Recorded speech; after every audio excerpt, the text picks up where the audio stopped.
Michael Sullivan grew up in Dawsonville, Georgia. Population 3,000. The kind of small town where everybody knows everybody, Friday night lights matter, and if you're not at church on Sunday, people notice. His daddy ran a small auto repair shop.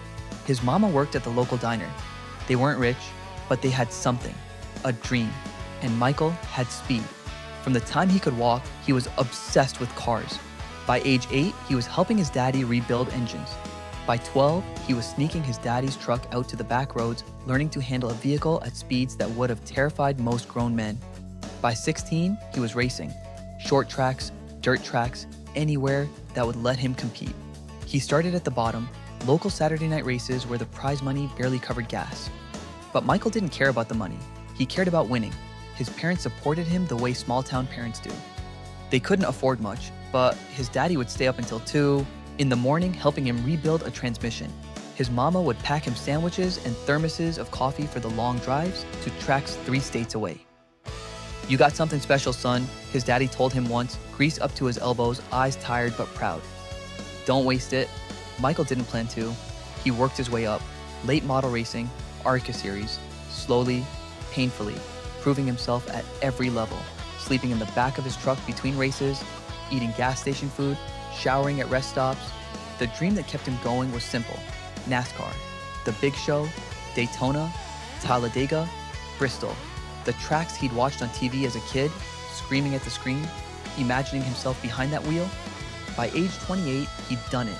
He'd gotten a ride. Not with the top team, he wasn't Kyle Larson or Chase Elliott, but he had a car, a number, and a shot. Michael Sullivan, number 47, driving for a small team out of the Southeast, sponsorship barely covering costs, living week to week, but living the dream. His parents came to every race they could afford. His mama would cry every time he took the green flag. His daddy would stand by the fence, arms crossed, watching with that quiet pride that doesn't need words. "This is it, mama," Michael told her before his first Talladega race. "This is what we worked for." She hugged him tight. "You be careful out there, baby. Those speeds?" "I'll be fine, mama. I was born for this." He believed it. Racing was the only thing that made sense to him. The noise, the speed, the razor-thin margin between control and chaos. That's where Michael felt alive. Everything else? Religion? Philosophy? What happens after you die? He never thought about it. Didn't have time. Life was about the next race, the next setup, the next chance to prove he belonged. "You ever think about what comes after?" a teammate asked him once in the garage. "After what?" "After this. You know, when we're done," Michael laughed. "Man, I ain't even 30. I got decades of racing left. I'll think about after when I'm old and gray." He never imagined he wouldn't get that chance. Talladega Superspeedway, a Sunday in late spring. Lap 163. Michael was running mid-pack. Not great, but not terrible. Holding his line, waiting for his moment. The car felt good. The day felt good. Everything felt right. Then it happened. The thing every NASCAR driver fears. The thing you can't predict, can't avoid, can't control. The big one. The car in front of him blew a tire, spun sideways at 190 miles per hour. The car behind couldn't react in time. Neither could Michael. Everything went into slow motion. Metal screaming, the world spinning, his car launching into the air, flipping. Once, twice, 3 times, slamming into the outside wall, then the inside wall, then tumbling down the banking in a shower of sparks and twisted metal. The last thing Michael remembered was the sound, that terrible, final crunch, when his car hit the wall one last time. And then, darkness. Michael opened his eyes. He was lying on the track, hot asphalt under his back, the smell of burning rubber and race fuel in the air. What the hell? He sat up slowly. His head felt foggy. His body, weird, like he'd just woken up from the deepest sleep of his life. He looked around. The track was empty. No cars, no crews, no noise, just silence. The grandstand stood empty against a gray sky. No fans, no flags waving, no announcers, nothing. Michael got to his feet. His racing suit was intact, clean even. No rips, no burns, no blood, no signs of the crash. "Hello?" His voice echoed across the empty speedway. No answer. He walked toward pit road. His footsteps sounded too loud in the silence. Every sound seemed to carry forever across the empty track. Pit road was abandoned. The garage stall stood open and empty. No tools, no equipment, no people. Just concrete and metal and silence. Where is everyone? Michael checked his pockets. No phone, no wallet, nothing. He walked back to the track, looked up at the scoring tower. Dark. No numbers, no lights. This doesn't make sense. The last thing he remembered was the crash.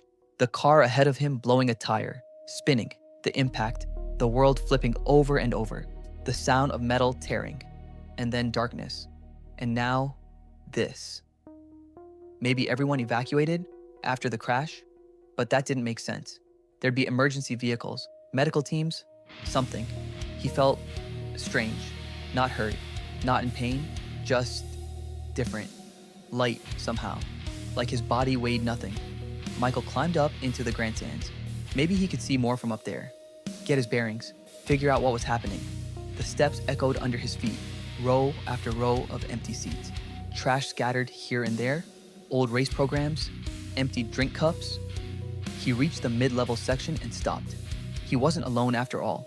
There were people scattered throughout the grandstands, maybe a dozen of them, all sitting in different sections, all staring down at the empty track with an intensity that made Michael's skin crawl. Relief flooded through him. Hey, can you help me? I was in a crash and I don't know what. But something stopped him. Something about the way they were sitting. Too still, too focused on something that wasn't there. One man, older, maybe 70s, sat in a front row seat wearing a faded Dale Earnhardt jacket. The Intimidator, number 3 on the back. He was leaning forward, watching the empty track intently, following something with his eyes, something Michael couldn't see. Sir, Michael approached carefully. Are you okay? The man didn't look away from the track, but he spoke, his voice distant, dreamy. Lap 147. Dale's making his move, going low through turn 3. Michael looked at the track. Empty. Completely empty. Sir, there's no race. The track is...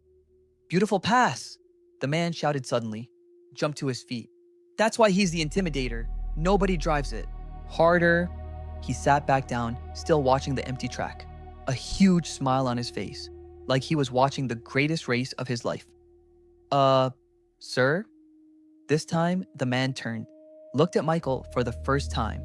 His eyes were strange, distant, glassy, but also aware. New here? He asked. What? You've got that look. Confused, scared. Don't know where you are or what's happening. The old man nodded knowingly. Yeah, you're new. I was in a crash, Michael said. The big one. I need to find someone. My crew, emergency services, anyone who can tell me what's going on. Won't find him here. What do you mean? The track can't just be abandoned. Where did everyone go? The old man just stared at him. Then, slowly, he turned back to the empty track. You'll figure it out eventually. They always do. Figure what out? But the man didn't answer, just kept watching his invisible race. A woman a few rows back spoke up, maybe 50 years old, wearing an old Jeff Gordon hat. Number 24. Rainbow colors faded from years in the sun. Leave him alone, Earl, she said quietly. He's not ready. They never are, Earl replied, not looking away from the track. Ready for what? Michael demanded. What are you people talking about? The woman looked at him. Her eyes were the same as Earl's, distant, empty, but sad too, like she knew something terrible, something she didn't want to say. You should go, she said gently. This place, it's not good for the new ones, too confusing. I'm already confused, I just want to know what happened. Where is everyone? Earl finally turned to face him fully.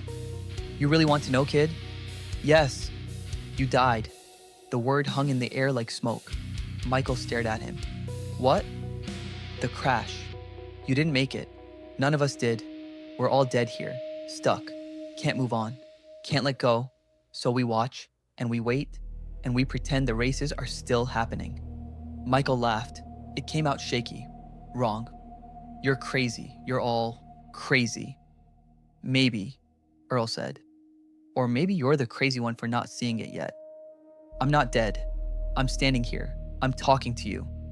You're talking to me because I'm like you. Dead, but still here. Still attached to this place. to the speed, to the noise. We all are. No, Michael backed away. No, that's not. I can't be. Where's your crew? Earl asked. Where's the safety team? Where's the crowd? If you're alive, where is everyone? Michael had no answer. You'll figure it out, Earl said, turning back to his invisible race. They always do. Usually takes a while, but you'll get there. Michael turned and ran, down the grandstand steps, away from those people, away from their impossible words, away from the terrible, empty look in their eyes. He ran back to pit road, back to his team's stall, empty, still empty. He stood there, breathing hard, looking around at the abandoned speedway. Dead. They'd said he was dead, but that was impossible. He was here, he was breathing. He could feel the hot asphalt under his feet.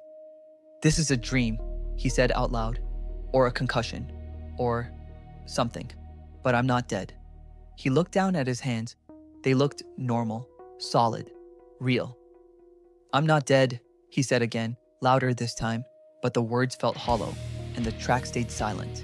And somewhere in the back of his mind, a small voice whispered, then where is everyone? Michael decided to go home, or at least to try.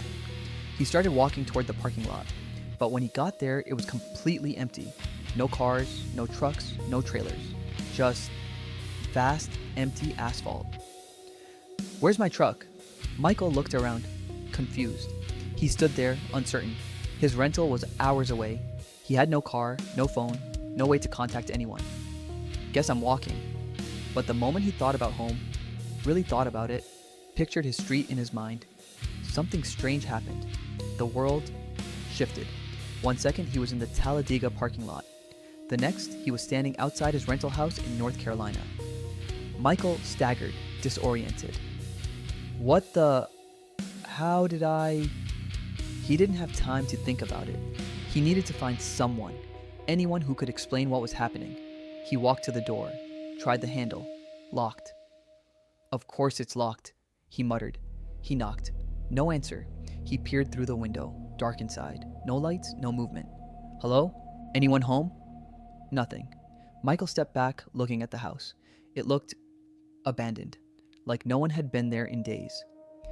This doesn't make sense. He circled the house, checking other windows. All dark, all silent. His truck wasn't in the driveway. No signs of life anywhere. Where is everyone? He tried his neighbor's house. Same thing. Dark, empty, no one answering. Then another house down the street. Same result. Michael went to his best friend Tommy's place. Maybe Tommy would know what was going on. He knocked on the door, waited, knocked again, harder. Tommy, man, it's me, open up. Silence. He tried the door, locked. He circled around the house, checking windows. All dark inside. Tommy's car was in the driveway, but the house was completely empty.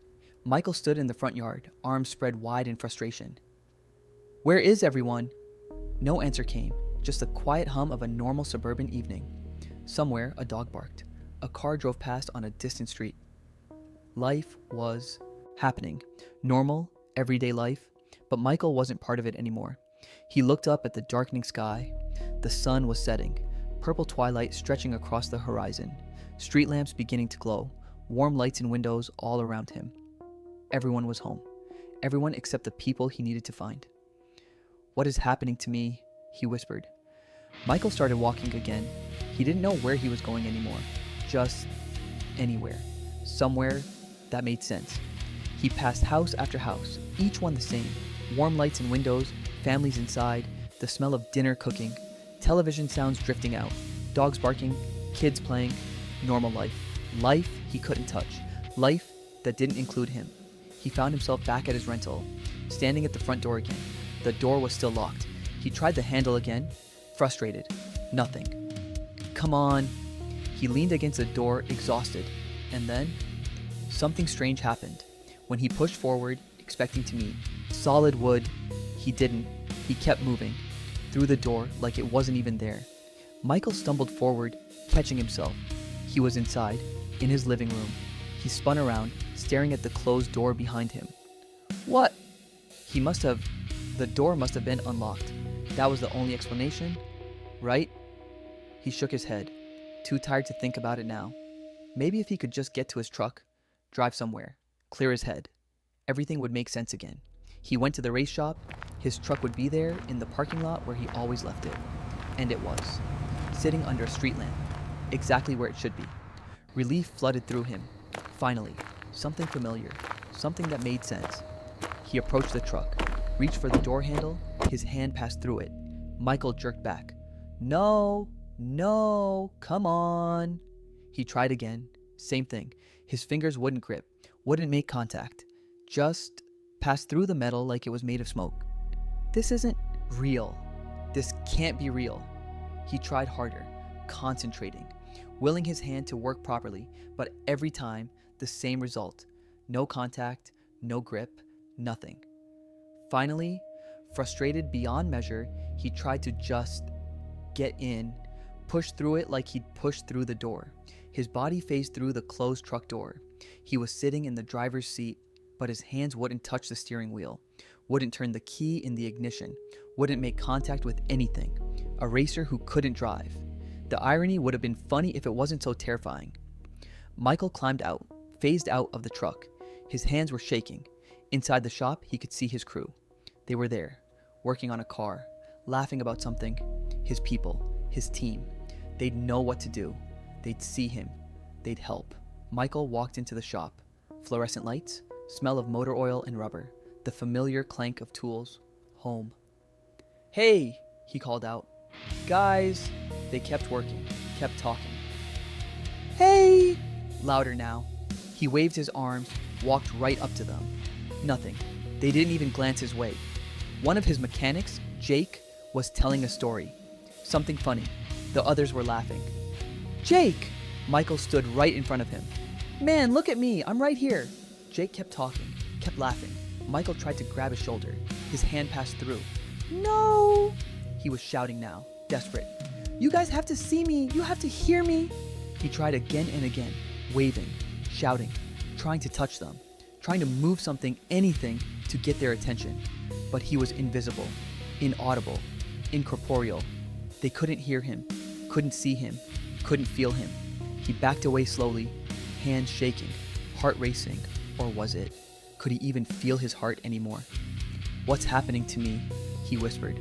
Nobody answered. Michael left the shop, walked outside. The world was getting darker now, full night settling in, street lamps glowing, stars beginning to appear. He walked until he couldn't walk anymore. Finally, exhausted and terrified, he collapsed on a street curb a few blocks away. He sat there, head in his hands, trying to make sense of the impossible. He couldn't find anyone he knew, couldn't enter locked buildings, except when he could, somehow, couldn't touch anything, couldn't be seen, couldn't be heard. It was like he didn't exist. The street was empty around him, quiet, cold. A few cars passed, their headlights washing over him, but none of them stopped. None of them saw the man in a racing suit sitting alone on the curb. What's happening to me? He whispered to the empty street. No answer came, just the quiet hum of a world that had moved on without him. Michael pulled his knees up, wrapped his arms around them, and sat there in the darkness, more alone than he'd ever been in his life. Eventually, Michael found himself back at his house. He wasn't entirely sure how he'd gotten inside. The door had been locked. He remembered that clearly. But somehow, he was here now, inside, alone. The house was exactly as he left it. His racing trophies on the shelves, catching what little light came through the windows, his magazines scattered on the coffee table, his jacket thrown over a chair, but it felt wrong, empty, like he didn't belong here anymore. He managed to sit on the couch. It took concentration, more than it should have, but eventually he made contact. Solid, real. Okay, he said to the empty room. His voice sounded strange, hollow. Think, Michael, think. He looked at his hands. They looked normal, solid, real. You're something, a ghost, a spirit, whatever. The words felt absurd saying them out loud. There's gotta be rules. There's gotta be someone who understands this. He sat there as the room grew darker. The sun had set completely now. He didn't turn on any light. Wasn't sure he could even if he tried. Time passed. How much, he couldn't say. Minutes, hours, days, it all blurred together in the darkness. Finally, there was a knock at the door. Michael's head snapped up. 3 slow, deliberate raps, clear as anything. Hello? His voice cracked with hope. The knock came again. Someone was there. Someone who could make sounds he could hear. Someone who existed in whatever strange reality he'd found himself in. Michael practically ran to the door, yanked it open. A man stood on his porch, maybe 30 years old. Handsome, athletic build, dark hair, Mediterranean features. But what caught Michael's attention were the clothes. He was wearing something that looked ancient. Roman, maybe? A deep purple tunic that fell to his knees. Leather sandals, like he'd stepped out of a history book. Michael Sullivan, the man said. He had a slight accent. Yes! Michael could have cried with relief. Oh my God, yes, you can see me. The man smiled. A warm, genuine smile. I can. My name is Maximus. I've been sent to help you. Help me? Michael grabbed the man's arm. Solid. Real. Actual physical contact. Thank God. Nobody can see me. Nobody can hear me. I've been going crazy. I know, Maximus said gently. I know what you are going through. I was sent to guide you, to help you understand what's happened and where you need to go. Where I need to go. What does that mean? Maximus stepped closer. His voice was soft, compassionate. Michael, I know this is difficult, but I'm here to help you transition, to take you to a place where... Wait. Michael stepped back. Something about the way Maximus was looking at him, the way he'd stepped closer, the soft voice.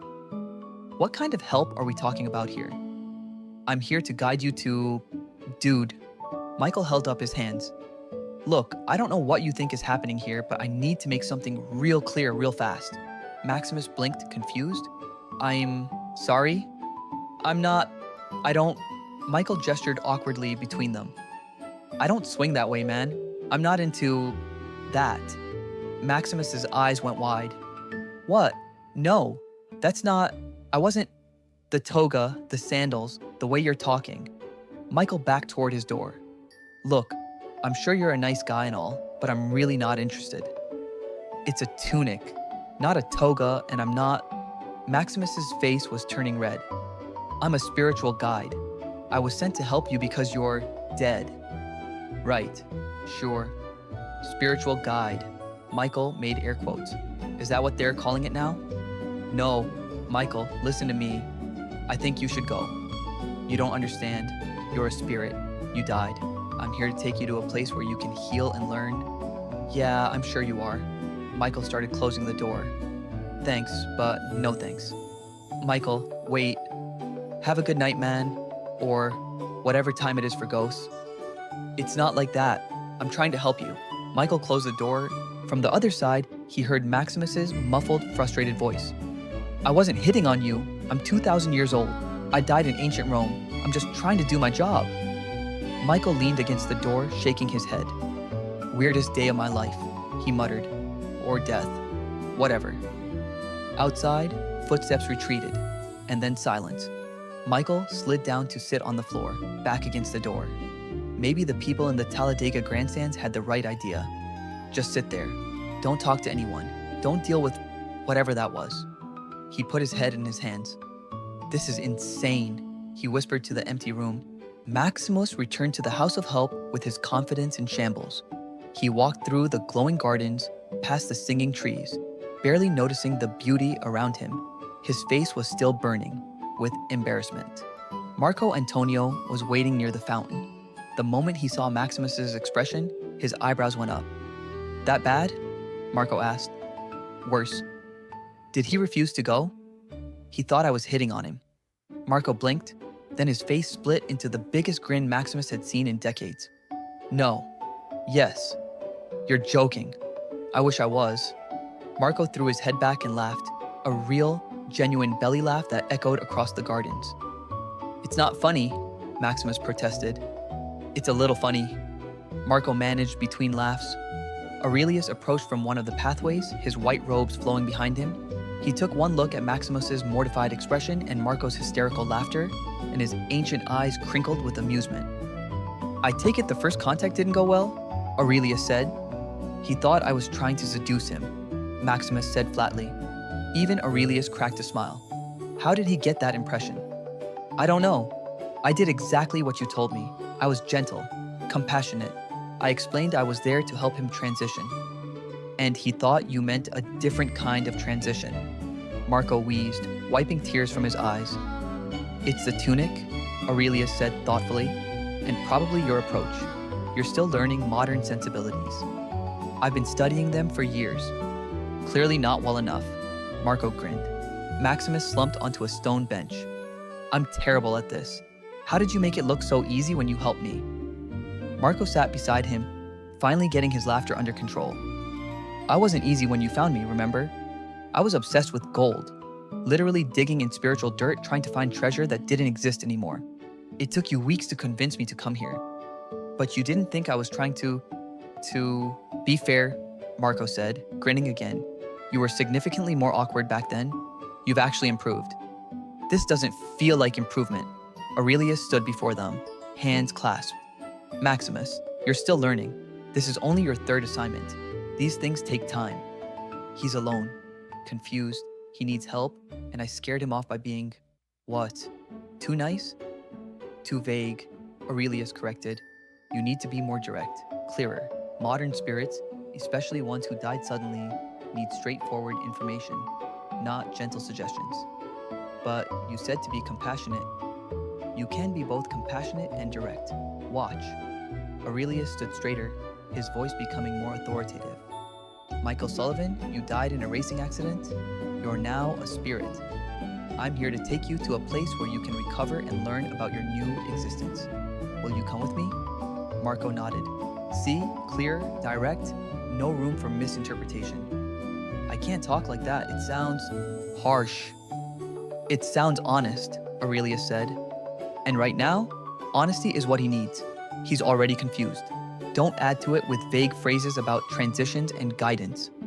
Maximus put his head in his hands. What if he slams a door in my face again? Then you knock again, Marco said simply. That's the job.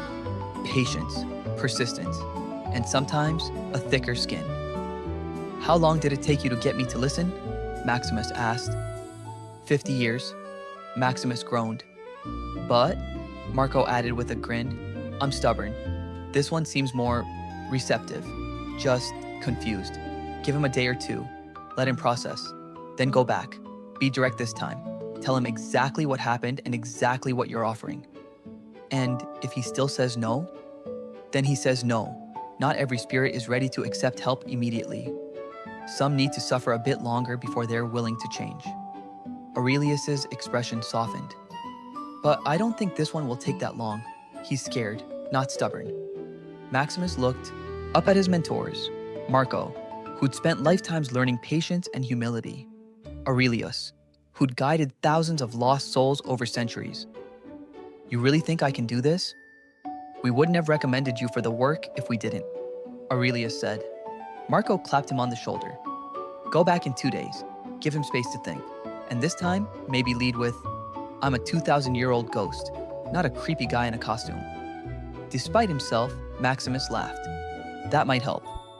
And maybe, Marco added with a smirk, consider modern clothes next time. I like my tunic. We know you do, but perhaps for the living world, when trying not to be misunderstood, Marco gestured at Maximus's purple Roman attire. Fine, I'll consider it. That's all we ask. Maximus stood, his confidence slowly rebuilding. 2 days, direct approach, clear language, no more confusion. Exactly, Aurelius said. And if he still won't listen? Marco smiled. Then we'll come up with plan C, but I have a feeling plan B will work just fine. Maximus took a deep breath, nodded. Okay, I'll try again. That's the spirit, Marco said, then winced at his own pun. No pun intended. Even Aurelius groaned at that one, but Maximus smiled. And for the first time since his mortifying encounter, he felt like maybe, just maybe, he could do this after all. 2 days later, or what felt like 2 days, time was still weird, there was another knock on Michael's door. He'd been sitting in the dark. Again. There wasn't much else to do. He approached the door cautiously this time. Who is it? It's Maximus. Before you slam the door, I need to say something. Michael opened the door a crack. The man in the purple tunic stood there again, but this time, he was standing a respectful distance away, hands clasped in front of him, non-threatening. "I'm not interested in whatever you're selling," Michael said. "I'm not selling anything, and I need to apologize. I handled our first meeting very poorly." Michael opened the door a little wider. "Yeah, you did. I wasn't trying to... what you thought I was trying to do. I'm just not very good at this yet." "Not good at what?" "Helping people who've just died. It's relatively new for me. I'm still learning." Michael studied him. The man looked genuinely embarrassed, apologetic. "You really a ghost?" "I prefer the term spirit, but yes, I died in Rome almost 2,000 years ago. I was a chariot racer, obsessed with winning, with gold, with status. When I died, I couldn't let it go.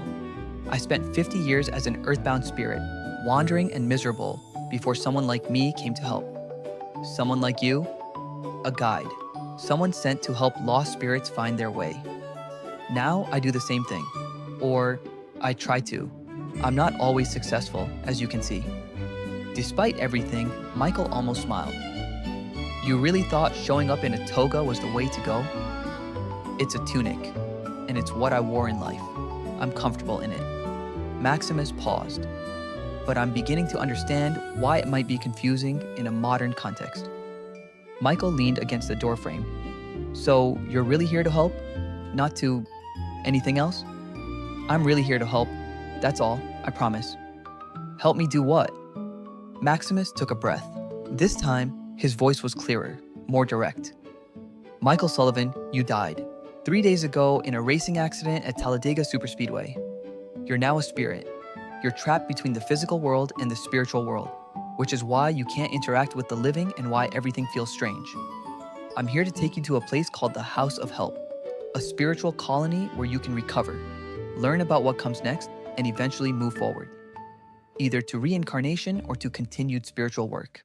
That's it? That's why I'm here." Silence. Michael stared at him. The words were so direct, so clear, so impossible to misinterpret. "I'm dead?" Michael said quietly. "Yes.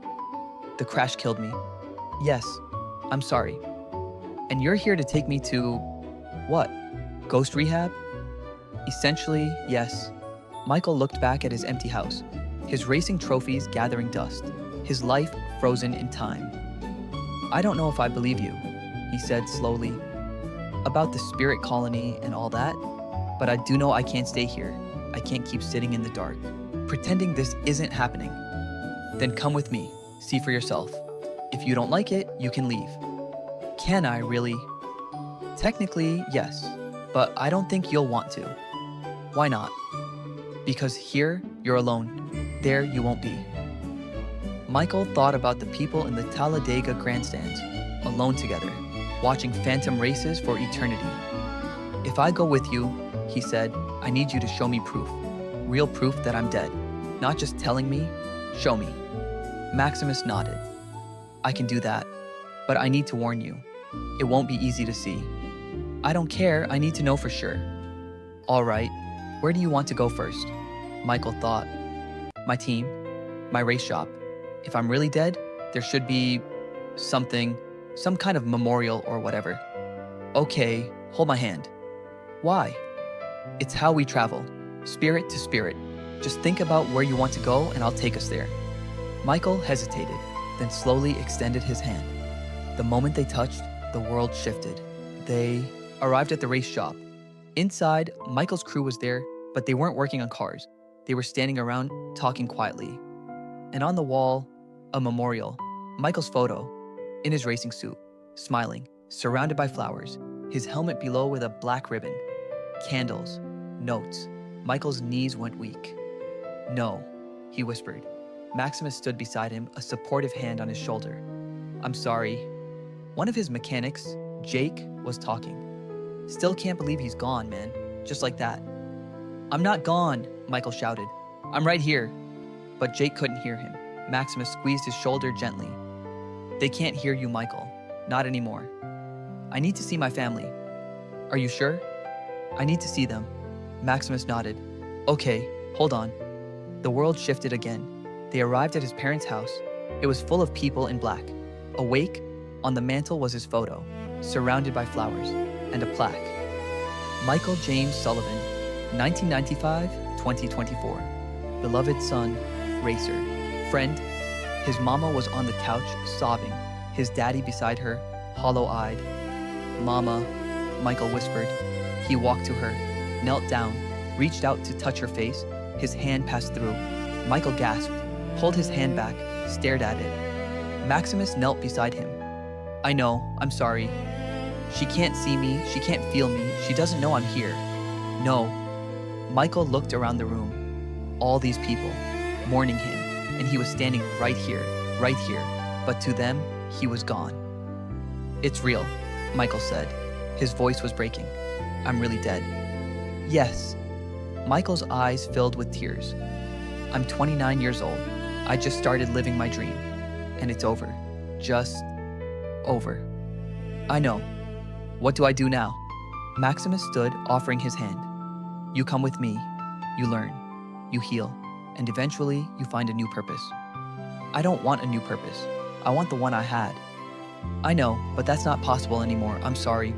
Michael looked at his mama one more time. At his daddy. At his photo on the mantle. If I go with you, will I ever see them again? In future lives, perhaps. The spiritual realm is complex. But in this form, in this way, no. This is goodbye. Michael stood slowly. He looked at Maximus, at this ancient spirit in a purple tunic who'd come back even after Michael had been terrible to him. I'm sorry I thought you were hitting on me. Despite the heavy moment, Maximus smiled. Forget it. I've had worse rejections. In Rome, I was obsessed with gold for 50 years. Compared to that, you're doing great. Michael laughed, a sad, broken laugh, but a laugh. Okay, he said. Okay, I'll go. I don't know what else to do. That's enough. Come on. Maximus extended his hand one more time. Michael took it. Show me what comes next, he said quietly. The world shifted one more time. They arrived in a place unlike anything Michael had ever seen. One moment, standing in his parents' living room, surrounded by grief. The next, standing in gardens that looked like they'd been pulled from a dream. Where are we? Michael whispered. The House of Help, Maximus said, one of many spiritual colonies, a place of healing and learning. The gardens stretched as far as he could see, flowers that glowed with their own light, trees with leaves that shimmered gold and silver, paths made of crystal, and the light, soft, warm, like the best sunrise you'd ever seen. Buildings rose in the distance, elegant white stone structures that looked ancient and modern at the same time. This is real? Michael asked. As real as anything. Michael felt something he hadn't felt since the crash. Peace. Just a little. Just enough to breathe. Come on, Maximus said. There are people I want you to meet. They walked down a crystal path. Ahead, two figures waited near a fountain whose water flowed upward, defying gravity. The first was a man, maybe late 20s. Athletic build, wearing a simple cream-colored tunic. There was a calmness about him, a warmth. The second was older, white hair, white beard, flowing white and gold robes. He stood with the bearing of someone who'd seen centuries pass. Michael Sullivan, the younger man said, stepping forward with a genuine smile. Welcome. My name is Marco Antonio. And I am Aurelius, the older man said. We've been expecting you. Michael looked at Maximus. These are your mentors? They are. Marco's eyes twinkled. So, you convinced him to come after all. Maximus's face reddened slightly. Eventually. We heard about your creative first attempt, Marco said, barely suppressing a grin. Marco, Aurelius warned gently. What? I'm just saying, communication is an art. Can we please not discuss that? Maximus said. Despite everything, Michael found himself smiling. They know about that? Everyone knows, Marco said cheerfully. It's already legendary in the colony. I'm never going to live it down, Maximus muttered. Well, technically, none of us are living anything down anymore, Marco pointed out. Even Aurelius sighed at that one. Michael laughed, a real laugh. It felt strange. Good. Like maybe somehow things might be okay. You were a racer, Marco said, studying Michael, a driver of fast cars. How did you... I was a racer too, long ago, in Rome. We called them chariots then, but the principle was the same. Speed, competition, the thrill of the edge. Michael blinked. You were a chariot racer? For several lifetimes, yes. I died at 27. Thrown from my chariot, my neck broke instantly. Michael's throat tightened. I was 29. I know. And this one, Marco gestured at Maximus, died at 28. Also a charioteer. We're a brotherhood of speed demons, apparently. You both raced? In Rome? Different arenas, different teams, different approaches, Maximus said. I raced for gold and glory. Marco raced for the love of it. We learned very different lessons. Come, Aurelius said. Walk with us. As they walked, the garden seemed to respond to their presence. Flowers turned toward them. The trees sang softly. Is this heaven? Michael asked. No, Aurelius said gently. This is a way station, a place of recovery and learning. The spiritual realm has many levels. This is one of them. So what happens to me now? Now you rest, you heal, you process what happened, and when you're ready, you decide what comes next. Which is, for most, reincarnation, a new life, new lessons, but that's far in the future. For now, you simply need to be here. They reached a clearing with stone benches arranged in a circle. They sat. I don't know how to do this, Michael said quietly. I don't know how to be dead. None of us did, Maximus said. But you learn. I had so much more I wanted to do. Now that part of your journey is over, Aurelius said with infinite compassion. And I know that feels like the end of everything, but it's not. It's a transition. I don't want a transition, I want what I had. I know, and that grief is valid. Feel it. Don't run from it. Michael's eyes burned. Tears, could spirits cry, started to fall. I miss it. The speed, the noise, that feeling of being exactly where you're supposed to be. Marco leaned forward. You'll find that feeling again, not in the same way, but in new ways. The essence of what you loved doesn't disappear, it transforms. That's easy for you to say. You've had 2,000 years. Marco smiled sadly. Yes, but I remember the day after I died, the year after, the decade after. Time doesn't erase the pain, it teaches you how to carry it. Maximus spoke up. The first years are hard, maybe the hardest thing you'll ever do. But eventually, if you let yourself heal, you find something new. What? Purpose. Different than before, but just as real. They sat in silence. The garden hummed around them. Peaceful, patient. So what do I do now? Michael finally asked. Whatever you need, Aurelius said. Rest, explore, talk, grieve. There's no rush. And you'll help me? All of us will, Marco said. You're not alone anymore, Michael. Something in Michael's chest loosened, just a little. He looked at Maximus. Thank you for coming back, for not giving up on me. Maximus smiled. I've been where you are. Someone helped me when I needed it. Now it's my turn. The circle continues, Aurelius said. Those who are helped become helpers. Michael stood, walked to the edge of the clearing, looked out at the impossible gardens. He thought about Talladega, about racing, about the life he'd lost. And for the first time since he'd opened his eyes on that empty track, he thought, maybe there's more. Maybe this isn't the end. Maybe it's just different. He turned back to the three men watching him. Okay, Michael said. I'm here. I'm dead. And I don't understand any of this, but I'm willing to try. Marco smiled. That's all we ask. Come, Aurelius said, standing. Let me show you where you'll stay. As they walked deeper into the gardens, Michael looked back one last time. The path behind him was fading, not disappearing, just becoming less important. The path ahead was unclear, frightening, unknown.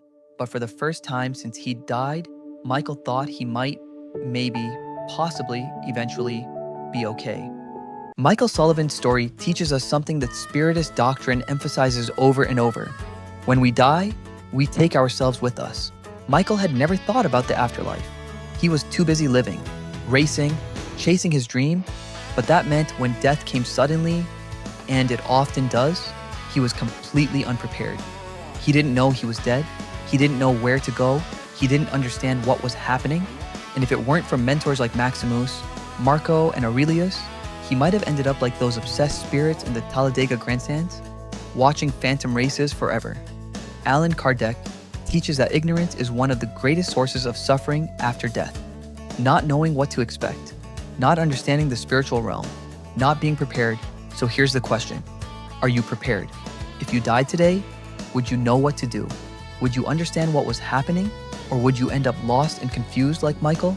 These stories aren't just entertainment. They're lessons, warnings, reminders that this life is temporary and what comes next is real. If you want more true stories about life after death, reincarnation, and spiritual evolution based on Spiritist teachings, subscribe and hit that bell. New episodes every Sunday at 8 p.m. Eastern. And drop a comment. What would you do if you woke up and realized you were dead? How would you react? I read every single one. Thanks for watching. See you in the next one.